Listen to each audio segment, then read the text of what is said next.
नमस्ते दोस्तों, आज की वीडियो में हम सभी आपके मध्य माहेश्वर सूत्र के बारे में चर्चा करेंगे।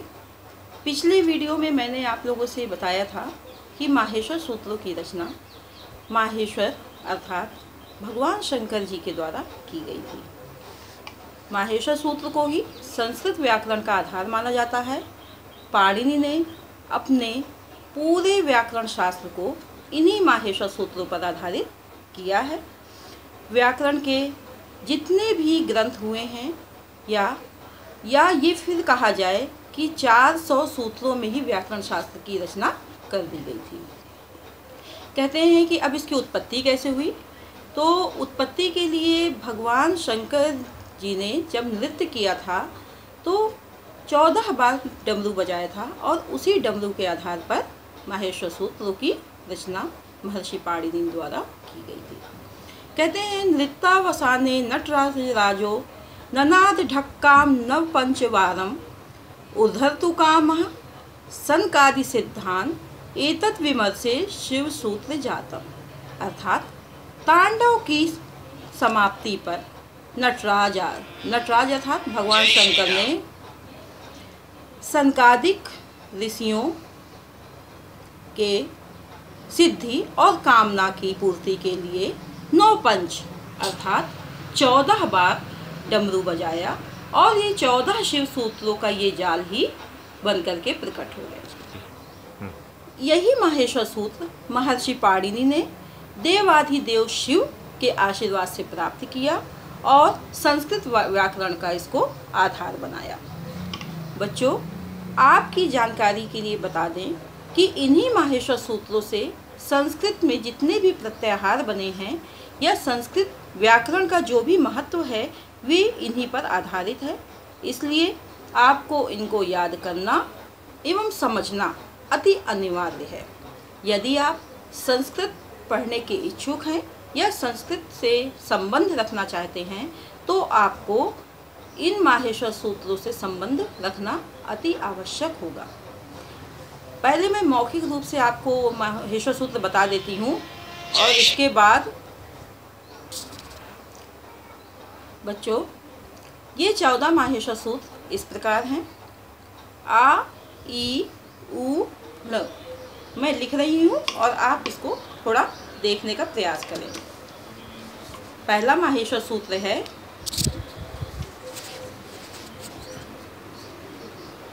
आ ई उ ण। दूसरा है री री क। तीसरा है ए ओ ग। चौथा है ए औ च।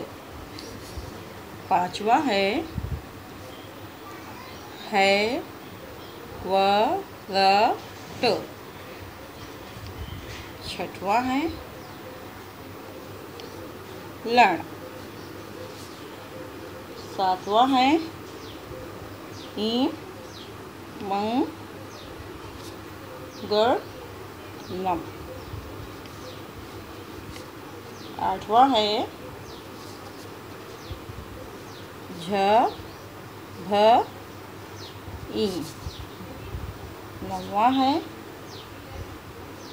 घ ढ ध स। 10वां है ज ब ग ड द श। 11वां है ख फ छ ठ थ च ट त व। और 12वां है क प ए। 13वां है श स स र।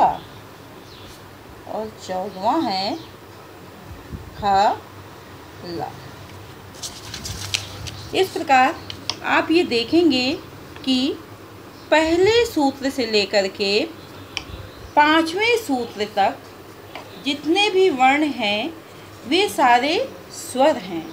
इसलिए इतने वर्णों को हम अच कहते हैं। संस्कृत में स्वर को अच कहा जाता है, क्योंकि आ ई ऊर्ण के आ से लेकर के अयौज के चा तक जितने भी वर्ण आप देखेंगे इनको हम स्वर कहते हैं।